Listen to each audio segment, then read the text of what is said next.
जय श्री महाकाल। आप सभी का स्वागत है पीयू एस्ट्रोलॉजी में, पीयू राशिफल में। बात करते हैं, जैसा कि मैंने आपसे प्रॉमिस किया था कि हम शिक्षा के लिए कुछ लेके आने वाले हैं। किस प्रकार शिक्षा आपके बच्चों के जीवन में एक बेहतर रोल प्रदान कर सकती है। ज्योतिष के माध्यम से किन विषयों को चुनना चाहिए, किन सब्जेक्ट्स को चुनना चाहिए, तो आज उसी का विवरण हम यहाँ पर लेकर आए हैं। आपको इस श्रृंखला में 3 से 4 कुंडलियां में रोज दिखाने वाला हूं, क्योंकि मेरे पास अभी काफ़ी ऐसे क्यूरीज आए हैं, पत्रिकाएं आए हैं, जिनमें सब जानना चाहते हैं कि आखिर क्या कारण है और बच्चा पढ़ नहीं पा रहा है या बच्चा पढ़ रहा है तो आगे स्ट्रीम क्या हो। ये सारी चीज़ें आपको मैं पहले एक कुंडली अध्ययन के लिए जो आवश्यक होती है उसके लिए मैं बताना चाहता हूँ। तो चलिए आगे बढ़ते हैं। किसी भी कुंडली में अगर हम किसी भी विषय को लेते हैं देखने के लिए, तो खासकर मैं वैदिक का हूँ, चाहे कोई भी हो सिस्टम हो, सभी समानांतर ही कार्य करते हैं। कुंडली में बल देखा जाता है कि कुंडली की आखिर पूरी ओवरऑल स्थिति क्या है। तो कुंडली में जब हम किसी भी चार्ट को पढ़ते हैं तो सबसे पहले महत्वपूर्ण होता है वहां पे कुंडली का लग्न। कुंडली का लग्न यानी कुंडली का प्रथम भाव, जो आपके संपूर्ण जीवन को प्रभावित करता है। अगर आपका लग्न या लग्नेश अच्छी कंडीशन में है, बली है, तो आपका जीवन एक तरह से कह सकते हैं कि पूरी तरह सक्सेसफुल रहने वाला है। आप खुद काफी अच्छी तरह से मन से, शारीरिक रूप से और हर प्रकार से कुछ कर पाने की चेष्टा में है। तो सबसे महत्वपूर्ण, मैं अगर कुंडली अध्ययन में अगर किसी चीज को देखता हूं तो वो मैं लग्न और लग्नेश को देखता हूं। अब क्योंकि बात अभी हम शिक्षा की कर रहे हैं, तो शिक्षा के लिए भी हम कई चीजों का ध्यान रखते हैं। मुख्य रूप से अभी यहाँ रख रहा हूँ, और इसके भी अंदर काफ़ी सारे सिस्टम्स हैं जिनको मैं इस्तेमाल करता हूँ। मैं यहाँ पे वैदिक भी इस्तेमाल करता हूँ, वैदिक में पराशरी इस्तेमाल करता हूँ, जेमिनी जो ज्योतिष माध्यम है उसके द्वारा भी देखता हूँ, और केपी माध्यम से, कृष्ण मुद्री पद्धति से भी मैं कुंडली का एनालिसिस करता हूँ। इन तीनों चीज़ों को मैं जब समानांतर देखकर इनका कंक्लूजन निकाल के, चूंकि कंक्लूजन कोई भी आपका स्ट्रीम हो, कोई भी ज्योतिष हो, कंक्लूजन सभी का एक ही लगभग आता है। बस देखने का तरीका भिन्न भिन्न हो सकता है, सबके कार्यांश कारक अलग हो सकते हैं, देखने का तरीका अलग हो सकता है, लेकिन अंततः सभी एक ही निर्णय देते हैं। तो वहां पे कहीं किसी को एम्बिग्युइटी नहीं होना चाहिए। हाँ हाँ, किसी सिस्टम में कभी कभी ऐसा होता है कि जब हम किसी निष्कर्ष पे पहुंचना चाहते हैं, कोई एक कोई एक खास पॉइंट पे पहुंचना चाहते हैं, किसी चीज की स्क्रूटनी करना चाहते हैं, तब हम वहां पर इन सारे विधाओं को इस्तेमाल करते हैं, ताकि जो महत्वपूर्ण जीवन के विषय हैं उनके लिए फिर हम एक सीधा रास्ता, एक सटीक रास्ता निकाल पाए। तो हर ज्योतिषी को इसमें समय लगता है। कोई भी कुंडली अध्ययन बिल्कुल आसानी से नहीं होता है। तो मन में ये भ्रांति हटा दें कि कुंडली अध्ययन करना चुटकियों का खेल है, या आपने तत्काल कोई चीज दी है और तत्काल उस पर कोई निर्णय ले लें। इस चीज से बचना चाहिए। कुंडली में बहुत सारी चीजें होती हैं जिसका हमें ध्यान रखना पड़ता है।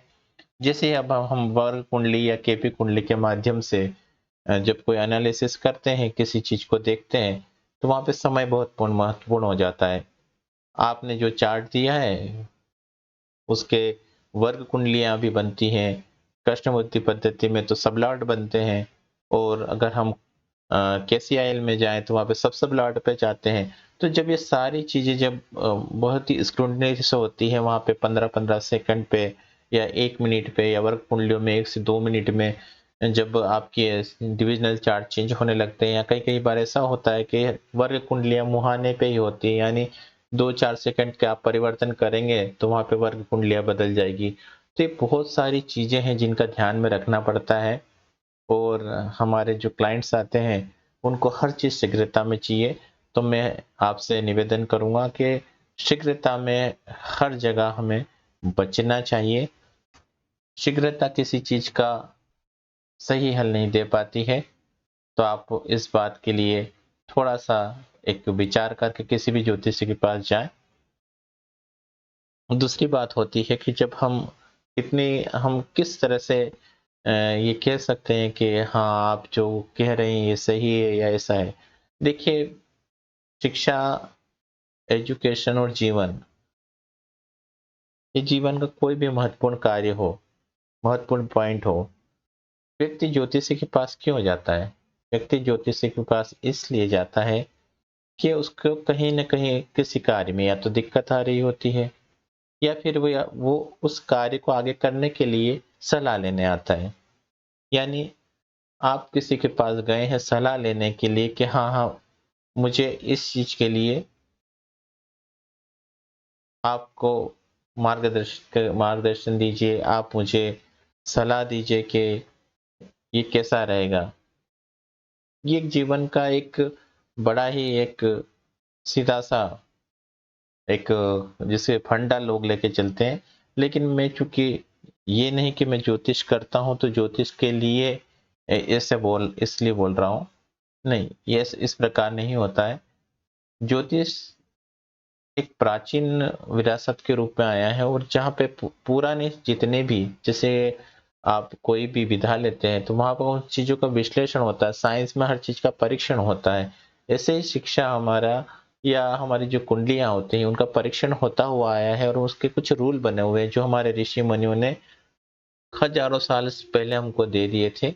वहाँ शिक्षा का स्तर भिन्न था, वर्तमान में शिक्षा का स्तर भिन्न है, लेकिन चूंकि वो नियम उस परिदृश्य के लिए थे और आज के परिदृश्य में उन नियमों को किस तरह से हमें रखना है और रखकर हम चलते हैं तो वही रिजल्ट हमें बड़े ही सारगर्भित मिलते हैं।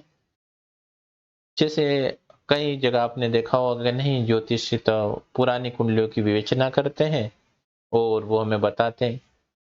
जब आपको पुरानी कुंडलियों का विवेचन करते हैं तभी तो आपको पता चलेगा कि इनके जीवन में क्या क्या हुआ था और ज्योतिष किस तरह से कार्य करता है। आज मेरे पास अगर आप भविष्य लेकर आए हैं या भविष्य की बातों को लेकर आए हैं तो वो जो घटनाएं घटने वाली हैं वो आपके भविष्य में होने वाली हैं। उसके लिए तो आप आज उसका मार्गदर्शन ही चाहेंगे ना। उसकी जब समीक्षा होगी, उसका जो भी रिजल्ट निकलेगा वो घटना होने के बाद ही निकलेगा। और हमारे पास ऐसे कई अनगिनत उदाहरण हैं, कई चीज़ें ऐसी बहुत सारी कथन हैं हमारे, जो हमारे फेसबुक पे जितने वर्षों से मैं फेसबुक पे करता आया हूँ, कई के जीवन, कई लोगों की कुंडलियाँ मैंने व्यक्तिगत देखी है और मेरे खुद के जीवन में वो घटनाएँ उसी प्रकार घटित हुई है, तो फिर मैं इनको कैसे अवॉइड कर दूँ? तो इसलिए मैं ज्योतिष को बहुत ही महत्वपूर्ण मानता हूँ और हर व्यक्ति तक पहुँचाने की मेरी चेष्टा है कि ज्योतिष आपको हर एक रूप में आपको एक गाइडेंस के रूप में मिले। मान लिया आप, गाइडेंस का मेरा मतलब है कि अगर कोई घटना आपके जीवन में अच्छी या बुरी होने वाली है या आप वहाँ पर एक किसी भी चीज़ का 60-40 का रेशो रखते हैं, मैं सामान्य रूप से कह रहा हूँ 60-40 का रेशो, मेरे लिए तो ये कहीं गुना ज़्यादा है। लेकिन अगर 60-40 का रेशो लेकर आप चलते हैं और जीवन में कोई चीज़, आपको कोई एडवाइस का 60% भी सत्य बैठती है, तो आपका जीवन का 60% यानी आप फर्स्ट डिवीजन में आ चुके हैं। लेकिन कोई रास्ता ही ना हो, कोई आपके पास में कोई मार्ग ही नहीं हो और आप बिना मार्ग के कहीं एक अनिश्चितता के साथ अगर कहीं चल रहे होंगे, तो आप सोचिए कि वो मार्ग कितना कठिन होगा। आपको किसी स्थान पर जाना है और इस स्थान पर आपको जाते-जाते आपको पता ही नहीं कि रास्ता किधर होके, किस दिशा से होके जाने वाला है, तो वहाँ पर आप ज़्यादा भ्रमित होंगे। तो यही कार्य अगर ज्योतिष आपके लिए, मैं नहीं कहता कि 100% आप कार्य करें, लेकिन अगर वो 60% भी अगर आपके जीवन में उतर जाता है और आप वहाँ तक पहुँच जाते हैं तो आपका कार्य साध जाता है। दूसरा एक, चलिए अब शिक्षा की ही बात कर लेते हैं, विषय थोड़ा लंबा हो जाएगा। तो किसी भी कार्य को देखने के लिए व्यक्ति की खुद की ऊर्जा को, उसकी मजबूती को देखा जाता है। तो मैं यहाँ पर किसी भी माध्यम से आप देखें तो लग्न और लग्नेश की भूमिका सबसे ज़्यादा महत्वपूर्ण हो जाती है। उसके बाद हम जब शिक्षा की बात करते हैं तो हमारे पास वैदिक में कई कुंडलियाँ होती हैं। प्रथम मुख्य कुंडली होती है हमारी, जो मेन कुंडली हमको बना के देते हैं, उसका 5वां भाव। 5वां भाव हमारी शिक्षा को दर्शाता है, हमारी इंटेलिजेंस को दिखाता है। उसी भाव को लेकर हम शिक्षा का देखते हैं। वहाँ पर हम कुछ शुभ ग्रह, शिक्षा के कारक ग्रह गुरुदेव बृहस्पति का भी ध्यान रखते हैं, जो पंचमेश के कार्य। वहाँ पर हम बुध ग्रह का भी सहायता लेते हैं कि उसकी स्थिति कैसे है।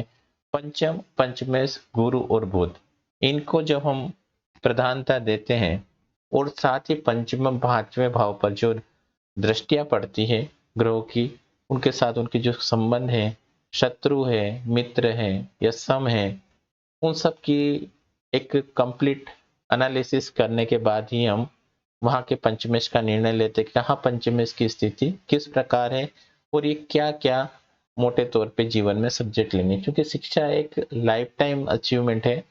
आप हर एज के स्तर पर एक अलग अलग शिक्षा लेते हैं, तो वो चारों पर जब भी जितने भी ग्रह वहाँ पे अपने प्रभाव डालते हैं, उन्हीं के हिसाब से शिक्षा होती है। अब चूंकि कुछ प्लैनेट्स होते हैं जो आपको टेक्निकल स्किल्स देते हैं, कुछ ऐसे होते हैं कि आपको नॉन टेक्निकल सब्जेक्ट दिलाने में आगे ले जाते हैं, और कुछ ऐसे होते हैं कि जो दोनों में मिस रिजल्ट करते हैं। यानी जो जो जातक है या जो व्यक्ति है, वो टेक्निकल भी पढ़ाई करता है, नॉन टेक करते हैं, या पहले नॉन टेक करके टेक में जाता है। इस तरह का उसका संबंध बनता है। क्योंकि ये संबंध होता है, ये लग्न कुंडली से काफी विस्तृत होता है। फिर हम इसकी आगे जाके स्क्रूटनी करते हैं। स्क्रूटनी करने के लिए जो वर्ग कुंडलियां मैंने नीचे लिखा हुआ आते हैं, बात करते हैं।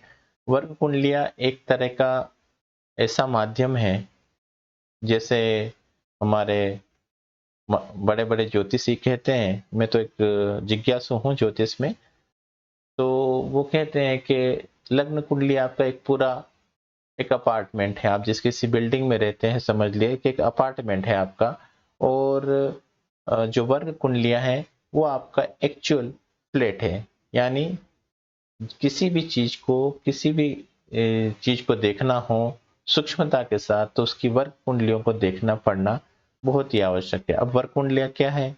वर्ग कुंडलियां क्या है? पराशरी ज्योतिष में जो जिस प्रकार बताई गई है, वहां पे 16 कुंडलियां होता है, 10 वर्ग कुंडलियां होती है।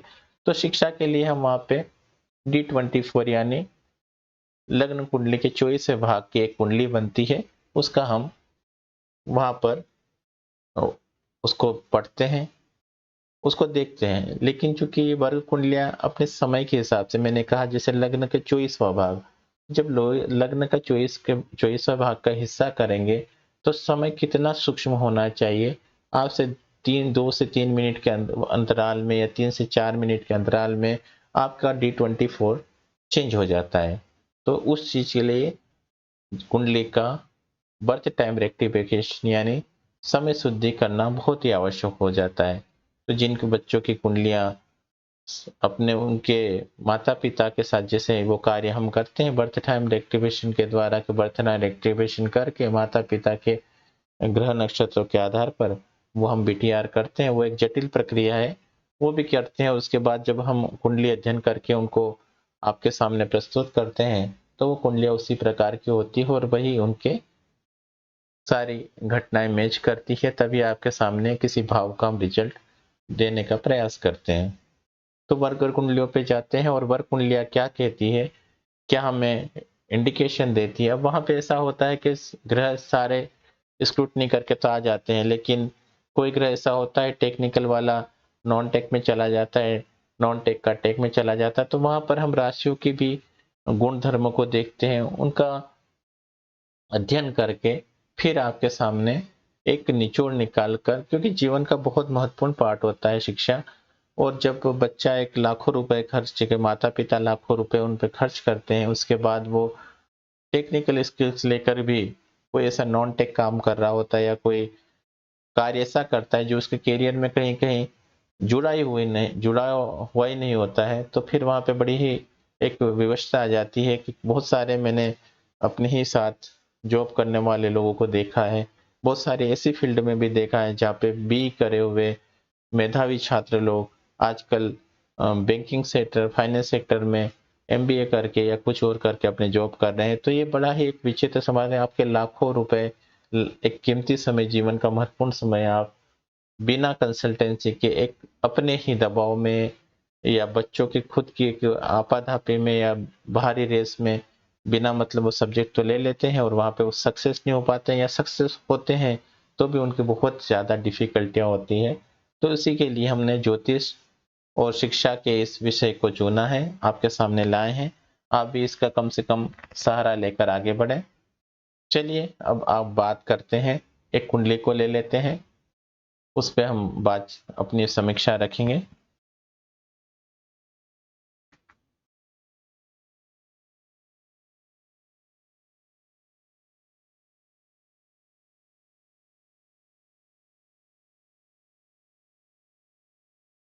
आगे बढ़ते हैं, देखते हैं कि किस प्रकार से कार्य होने वाला है, किस प्रकार से कार्य होगा।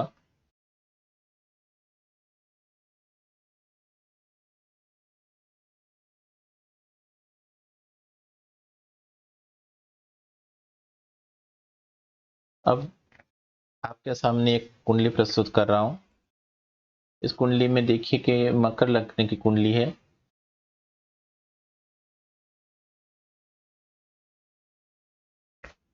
मकर लग्न की कुंडली में जब हम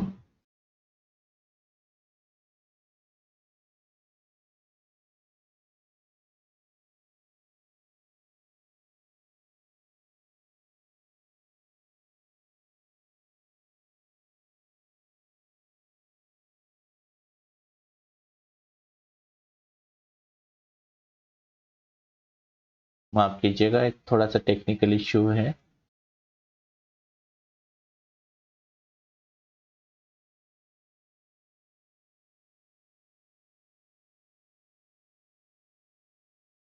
ठीक है, चलिए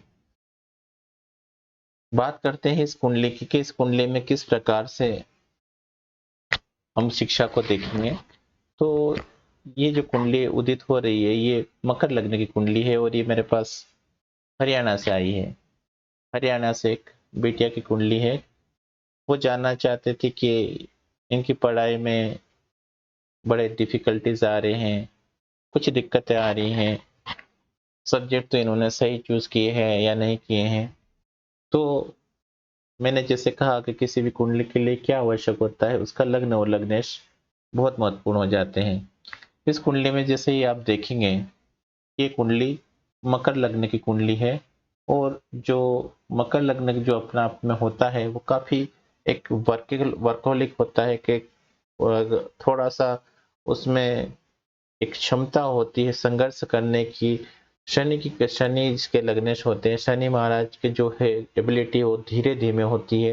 तो उनसे सारे गुणों को ये बच्चा जो भी है ये अडॉप्ट करेगा, यानी इनमें थोड़ा सा धैर्य होगा, एक हर काम को धीमे धीमे करेंगे और जो इनका इच्छा है, जो इनकी कार्य करने की क्षमता है वो थोड़ी धीमे होगी। अब चूंकि इतना तो ये राशि बता रही है, अब हम देखते हैं कि लग्नेश क्या कहते हैं। लग्नेश शनि खुद अष्टम भाव में बैठ गए हैं, वो भी शत्रु राशि के साथ। क्योंकि अष्टम भाव में कुंडली के छठे, आठवें, 12वें भाव को हम अच्छा नहीं मानते और कुंडली के अष्टम भाव में ही शनि महाराज केतु के साथ विराजमान हो गए हैं। तो कहीं ना कहीं ऐसा होता है कि बच्चा एक वो उसमें जिजीविषा नहीं रहती किसी कार्य को करने की, और जो करने का उनका तरीका होता है वो खुद को उतना चाहत और लगाव नहीं होती किसी कार्य को करने की। तो आज जो बच्चे की मैं स्थिति देख रहा हूँ उसके हिसाब से ये कह सकते हैं कि हाँ, इनकी जिज्ञासा और थोड़े हर चीज में कार्य करने की जो अरुचि है वो थोड़ी सी मुझे यहाँ पे दिखाई दे रही है। अब आगे बढ़ते हैं, ये तो इनके एक शारीरिक गठन और मनोभावना की चीज हो गई है। अब बात करते हैं पंचम भाव की, शिक्षा के भाव की, जिस विषय के लिए हमने बात की। बच्चे की आदत हमें पता चल चुकी है कि वो किस प्रवृत्ति का है। अब बात करते हैं शिक्षा की। शिक्षा के लिए पंचम भाव को देखा जाता है।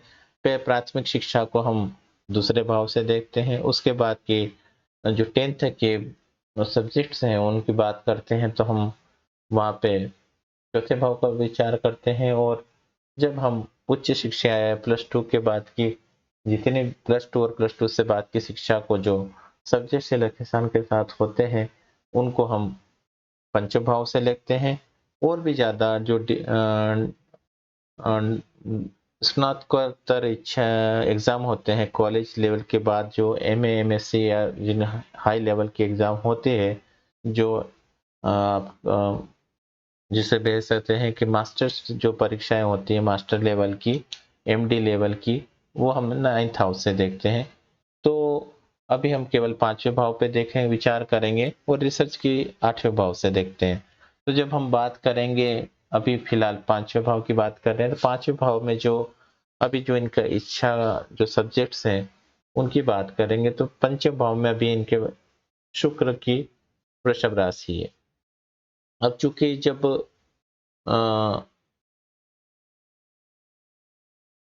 यहाँ पर जब वृषभ राशि उदय होती है और जिनका स्वामी शुक्र नवम भाव में विराजमान है, तो केंद्र और त्रिकोण का जो संबंध है वो यहाँ पर बनता हुआ दिखाई दे रहा है। और पंचम भावत भावम से देखें तो 5वें भाव का स्वामी अपने से 5वें नवम भाव में गया है, चंद्रमा के साथ है।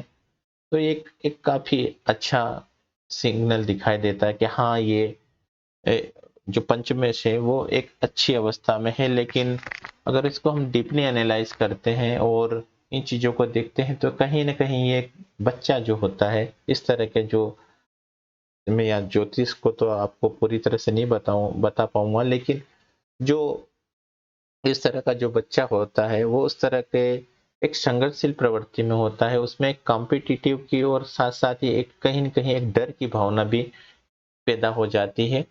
वो अपने मन में ही कुछ न कुछ थोड़ा सा घिरा रहता है, थोड़ा परिश्रम ज़्यादा करवाता है।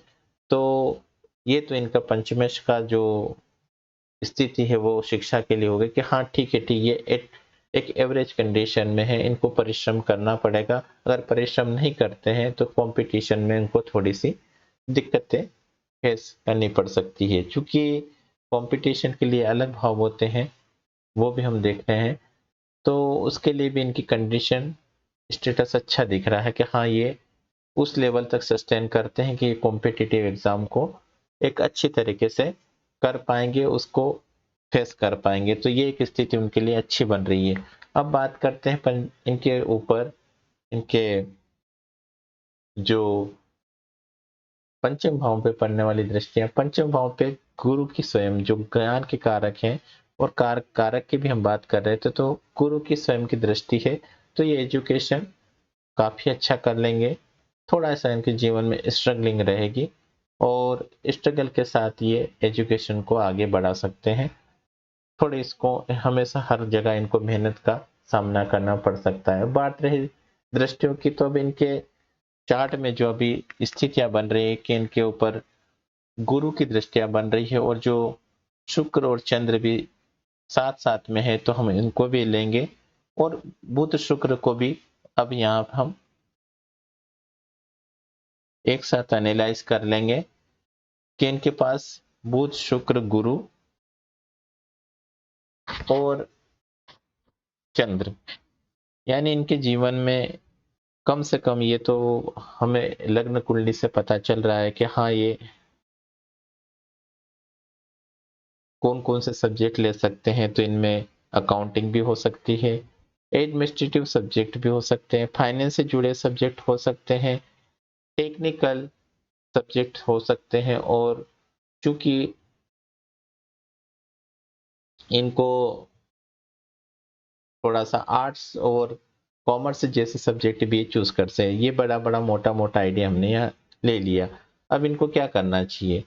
अब इनको इसको डीप फर्दर एनालिसिस करने के लिए हमने पहले ग्रह को निकाल लिया कि हाँ, ये किस तरह से, चूंकि पंचमेश का जो और बुध का संबंध है, तो इनको थोड़ा सा कहीं ना कहीं कॉमर्स के साइड में या अकाउंटिंग के साइड में इनको जाना बेहतर बनता है। ये प्रथम दृष्टिया यहाँ से निकल के आता है कि फाइनेंस और ये कॉमर्स सेक्टर में अगर कार्य करते हैं तो इनके लिए बेहतर होगा।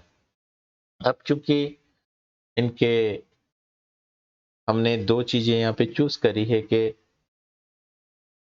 फाइनेंस और हमने एडमिनिस्ट्रेशन इसलिए यहाँ पे नहीं लिया कि एडमिनिस्ट्रेशन के लिए कहीं ना कहीं ये ग्राहक जो ग्रह है वो कार्यत्वगति जैसे से हम यहाँ पे चूंकि सूर्य दशमें भले ही है लेकिन यहाँ पर हम उस सूर्य को भी अवॉइड कर रहे हैं और यहाँ पे मैं थोड़ा सा यहाँ पर बुध को भी एक सेमी में ले रहा हूँ कि यहाँ पे बुध उतना सही नहीं है। शुक्र फाइनेंस सेक्टर को मैं ज़्यादा थोड़ा सा यहाँ पे प्राथमिकता देने का प्रयास करता हूँ। तो ये बच्चा जो फाइनेंस के साथ साथ टेक्निकल में ज़्यादा बेहतर करते हुए मुझे लग्न कुंडली से दिखाई देते हैं।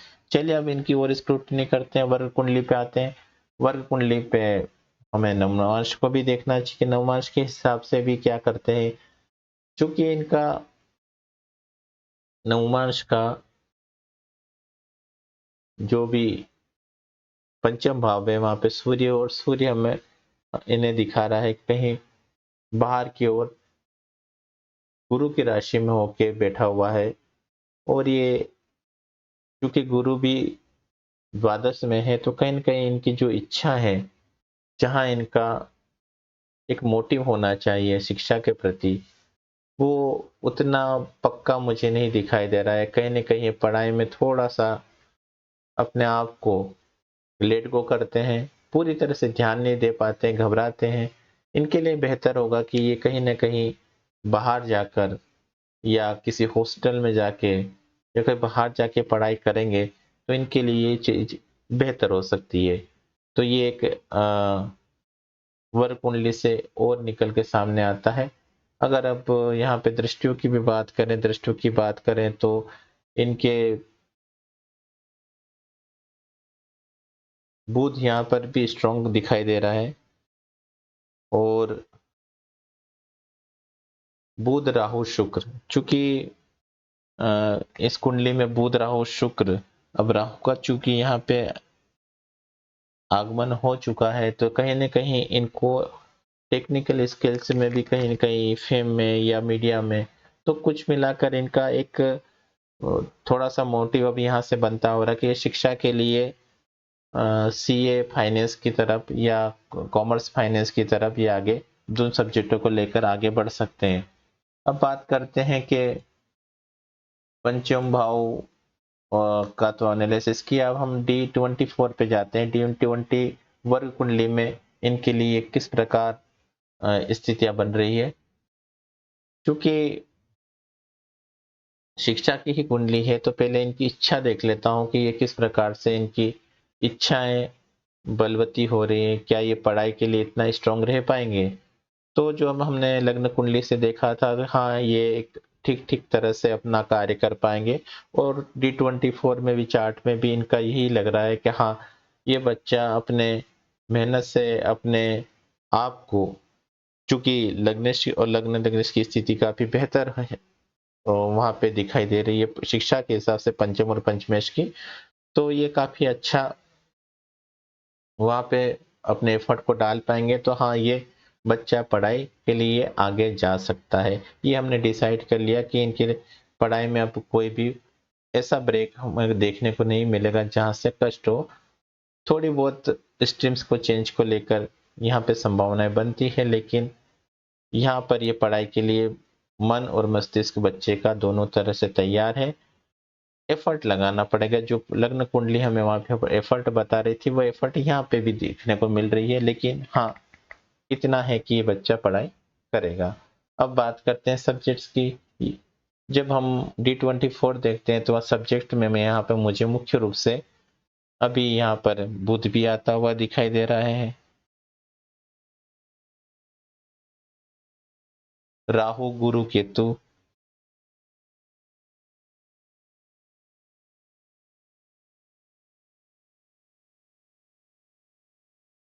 मंगल और चंद्र। और जब इतने ग्रहों को देखते हैं तो इनकी स्क्रूटनी करने के लिए हमें दिखता है कि बच्चा मल्टीपल सब्जेक्ट्स को लेकर पढ़ाई करने वाला है। कहीं न कहीं इनके जो पढ़ाई में है ब्रेक्स आने वाले हैं। कहीं कहीं राहु केतु का जो इन्फ्लुएंस होता है वो पढ़ाई में टेक्निकल स्किल के साथ साथ ब्रेक्स भी लाता है, तो इनकी पढ़ाई में परिवर्तन की संभावनाएं कहीं न कहीं दिखाई देती है। कुछ ऑब्स्टेकल इनके साथ पढ़ाई में हमेशा रहते हैं, लेकिन अब क्या करना चाहिए? जो स्क्रूटिनी हमने करी है, यहाँ पे इनको कुंडली को देख के लगता है कि इनको जो है फाइनेंस सेक्टर में, कॉमर्स सेक्टर में अगर ये जाना चाहें, कॉमर्स सेक्टर में अपनी पढ़ाई को आगे कंटिन्यू रख सकते हैं। फाइनेंस सेक्टर में बढ़ते हुए आगे जाकर इनको थोड़े कुल सब्जेक्ट्स भी लेने सकते हैं, हो सकता है कारण कुछ भी हो। आगे जाके इनको फाइनेंस सेक्टर में और टेक्निकल स्किल के साथ, क्योंकि चूंकि यहाँ पे टेक्निकल सब्जेक्ट भी जुड़ चुका है, तो इनको यहाँ पर एक एडमिनिस्ट्रेटिव सब्जेक्ट और साथ में लेना पड़ेगा। साथ ही ये सीए फाइनेंस या सीए से कॉमर्स से रिलेटेड कोई भी सब्जेक्ट है उनको लेकर आगे बढ़ सकते हैं। निकट भविष्य में जब ये आगे की तरफ अपने हायर स्टडीज के लिए जाएंगे तो वहां पे जाकर ये पीएचडी की तरफ से या डीप और रिसर्च सब्जेक्ट लेकर आगे बढ़ सकते हैं। ऐसे इनमें क्वालिटी मुझे नजर आ रही है। लेकिन इनका जो मेन स्ट्रीम सब्जेक्ट रहेगा वो कॉमर्स से बैकग्राउंड से रहने वाले हैं और एडमिनिस्ट्रेशन सब्जेक्ट भी आगे लेंगे, कॉमर्स भी या एम कॉम जैसे सब्जेक्ट भी ये लेकर बढ़ सकते हैं। अगर इनमें आगे इनकी सारी संभावनाएं ठीक रही तो ये बेहतर कर पाएंगे, लेकिन कॉमर्स की स्ट्रीम के साथ ही इनको आगे जाना पड़ेगा। फाइनेंस की तरह से भी ये कर सकते हैं, यानी इनको कॉमर्स फाइनेंस के ही सब्जेक्ट लेकर आगे बढ़ना है। अब चूंकि बात करते हैं कि इनकी अभी स्थिति इस प्रकार क्यों चल रही है कि जिससे इनको तकलीफें आ रही हैं, तो अभी इनका चूंकि मैंने कहा था कि राहु केतु जो भी रहते हैं वो थोड़ा एजुकेशन में ब्रेक भी देते हैं और ब्रेक के साथ साथ कहीं न कहीं उनमें चेंजेस भी आते हैं। तो अभी जैसा मैंने देखा हूँ कि इनकी अगस्त 25 फरवरी से इनकी राहु की दशा शुरू हुई है, राहु महाराज की। और राहु महाराज की दशा इनकी कुंडली के हिसाब से देखा हो तो इनकी कुछ अनहिडन जो जिज्ञासाएं हैं, डिजायर्स हैं, उनको लेकर काफी मोटिव हुए हैं, उनके लाइफ में चेंजेस आया है। अब चूंकि राहु और वर्क कुंडलियों में भी इनका अध्ययन करते हैं तो मैं देखता हूँ कि थोड़ा सा कहीं न कहीं इनके जीवन में अचानक से कुछ परिवर्तन आने की संभावना है। और अभी जो इनका एग्जाम इन्होंने दिया है तो राहु राहु शनि में इन्होंने दिया है, जो कि एक